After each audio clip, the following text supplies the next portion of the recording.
Hi, IELTS learners. Today we're going to have an overview, a general overview for IELTS listening. Let's begin.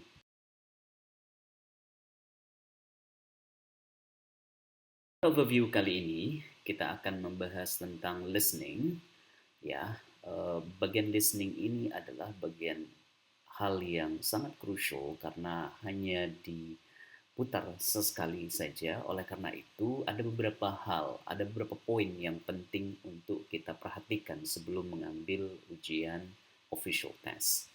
Yang pertama adalah berkaitan dengan memahami struktur dari tes itu sendiri. Kemudian yang kedua, practice active listening. Yang ketiga, read and predict the question.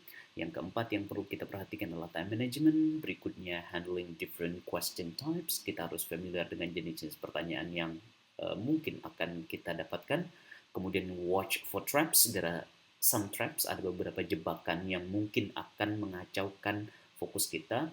Dan yang kemudian yang ketujuh, kita harus selalu meningkatkan kosakata dan terbiasa dengan note taking. Dan yang kedelapan adalah stay calm and focus. Ini yang lumayan susah ketika sedang tes. Dan yang terakhir yang harus diperhatikan adalah practice regularly. Nah, kesembilan hal penting ini harus kita biasakan sebelum mengambil official test. Apa saja detailnya? Mari kita lihat di slide berikut.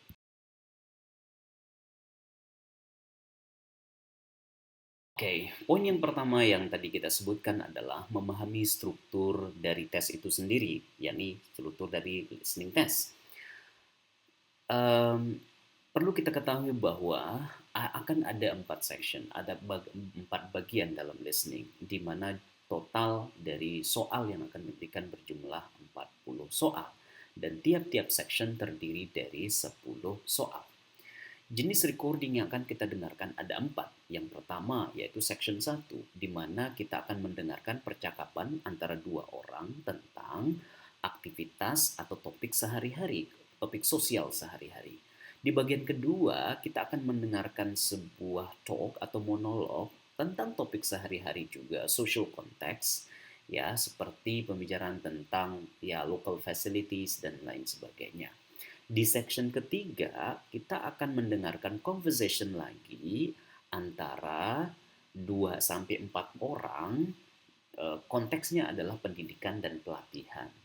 Dan pada section keempat, kembali lagi dalam bentuk monolog ya, dan topiknya itu seputar akademik. Di samping itu, kita harus juga membiasakan diri pada mengenal jenis-jenis pertanyaan yang akan diberikan. Di antaranya adalah multiple choice, matching, plan, map, diagram labeling, form, note, table, flowchart, summary completion, sentence completion, short answer, dan question lainnya.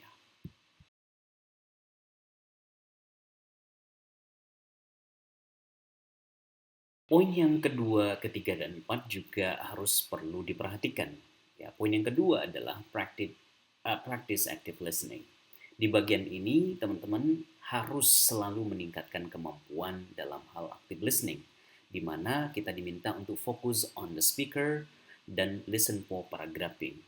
Pada bagian fokus on speaker, latihlah diri kita untuk selalu fokus pada perbedaan aksen yang digunakan oleh speaker dan cara mereka berbicara. Hal ini akan membiasakan kita untuk mengetahui cara-cara mereka berbicara dan mengganti jawaban-jawaban mereka terhadap apa yang dipertanyakan. Kemudian yang kedua adalah listen for paraphrasing. Jawaban teman-teman semuanya itu selalu diparaphrase ya, dari apa yang kita dengarkan. Maksudnya adalah uh, jawaban yang kita cari itu memang harus sesuai dengan yang kita dengarkan, lebih-lebih yang berkaitan dengan filling the form. Akan tetapi, khusus bagi multiple choice misalkan, kita harus bisa mencari jawaban yang di paraphrase, karena akan sulit bagi kita menemukan kata yang persis dari yang digunakan. Poin yang ketiga, overview yang ketiga adalah read and predict. Preview the question dan underline keyword adalah 2 poin yang juga perlu diperhatikan. Dalam hal review question, segera teman-teman untuk melihat pertanyaan-pertanyaan di tiap-tiap section ketika dimulai section itu sendiri. Harus cepat, karena memang kita juga berlomba dengan waktu. Kita harus bisa memastikan kemudian keyword-keyword dalam tiap-tiap pertanyaan yang dimaksud, supaya kita bisa fokus mencari apa yang akan didengarkan di recording itu sendiri. Overview yang keempat yang tidak kalah penting juga teman-teman adalah time management. Ya, jadi work quickly and transfer answers. Kita hanya mendengarkan audio yang akan diputarkan itu hanya sekali. Jadi, tolong fokus untuk menjawab apa yang kita dengarkan. Kemudian dalam hal memindahkan jawaban.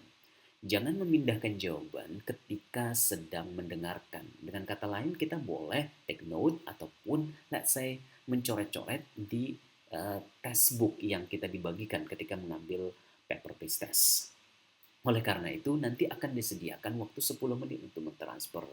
That's why time management ketika sedang tes dengan fokus pada pertanyaan-pertanyaan yang sedang diputarkan atau diberikan recording untuk pertanyaan-pertanyaan yang sedang dihadapi adalah pilihan yang terbaik.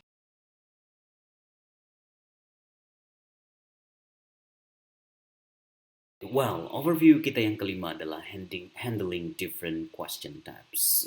Beragam jenis pertanyaan mungkin kita akan temukan ketika sedang menghadapi tes listening. Yang pertama adalah multiple choice.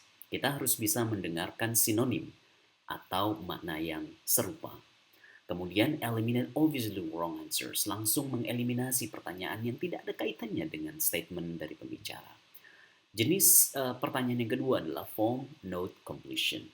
Hati-hati dengan batasan jawaban kata atau batasan kata yang kita diminta. Misal tidak lebih dari satu kata, tidak lebih dari dua kata, atau tidak lebih dari tiga kata. Harus sesuai dengan instruksi ketika menjawab khusus pertanyaan form atau note completion.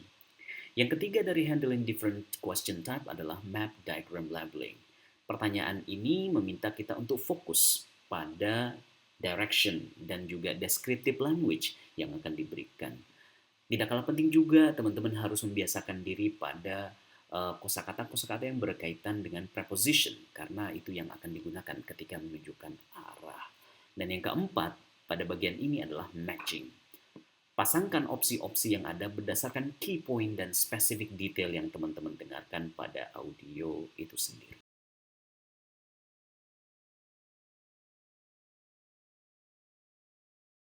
Oke, 4 overview kita yang terakhir adalah watch for the traps, improve vocabulary and note-taking, stay calm and focus, and practice regularly. Yang keenam yakni adalah watch for the traps. Hati-hati teman-teman, akan ada distractors. Ya, sometimes ya, the speaker will mention all option but then clarify and correct themselves first. Pembicara itu menyebutkan semua pilihan-pilihan yang ada jika itu multiple choice misalkan.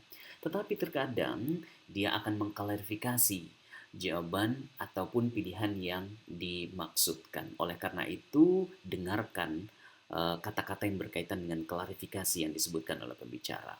Dan ini akan berkaitan dengan changing answers. Jika pembicara memperbaiki atau mengoreksi diri mereka sendiri atau menambahkan informasi terbaru tentang jawaban mereka terhadap pertanyaannya, maka teman-teman harus memastikan untuk menyesuaikan atau mengganti jawaban yang sesuai dengan yang diklarifikasi itu sendiri. Overview yang ketujuh adalah meningkatkan kosakata dan membiasakan diri kita untuk note taking. Skill ini penting teman-teman, bahwa ini harus dibiasakan. Karena pada practice listening to variety of sources, seperti kita harus membiasakan diri mendengarkan news, podcast, documentaries, and lectures. Dan sumber-sumber ini tersedia di internet dan dari berbagai sumber yang ada. And take effective notes, ya, tingkatkan kemampuan kita dalam membuat note yang efektif untuk bisa mereview ataupun memastikan jawaban kita sesuai dengan yang kita dengarkan. Overview yang kedelapan teman-teman adalah stay calm and focus. Jangan panik ketika kita misalkan tidak mendengarkan 1-2 nomor pada soal sebelumnya. Jadi leave it, jangan fokus pada yang sudah di ketinggalan itu sendiri, karena itu akan mengakibatkan kita juga tidak fokus pada yang sedang diputar. Oleh karena itu, don't panic. Dan stay concentrated on the current listening recording yang sedang diputarkan, menyesuaikan dengan soal yang ada. Dan yang terakhir, overview kita adalah practice regularly. Ini tidak kalah penting. Kita tahu bahwa istilah adalah practice makes perfect. Oleh karena itu, mock test, lakukan mock test mandiri maupun di lembaga-lembaga yang ada secara teratur supaya teman-teman bisa selalu meningkatkan kemampuannya secara terupdate, secara reguler sehingga bisa memastikan skor yang dibutuhkan itu bisa didapatkan. Dan juga harus kita melakukan analisis terhadap kekeliruan ataupun hal-hal yang belum bisa kita tingkatkan. Dengan demikian kita terus bisa mengevaluasi kemampuan kita apakah dalam hal spelling mistake, ataukah grammatically incorrect, dan lain sebagainya.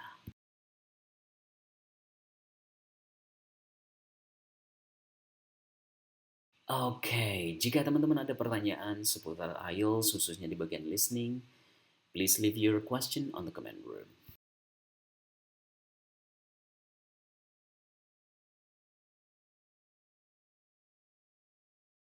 Oke, kita di penghujung overview kita ya, ini adalah practice.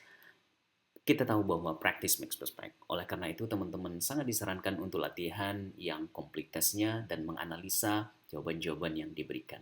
Kami juga menyediakan sebanyak mungkin latihan untuk teman-teman, tapi itu tersedia di Google Classroom. Untuk bisa mengakses itu, you can leave comment in the comment room.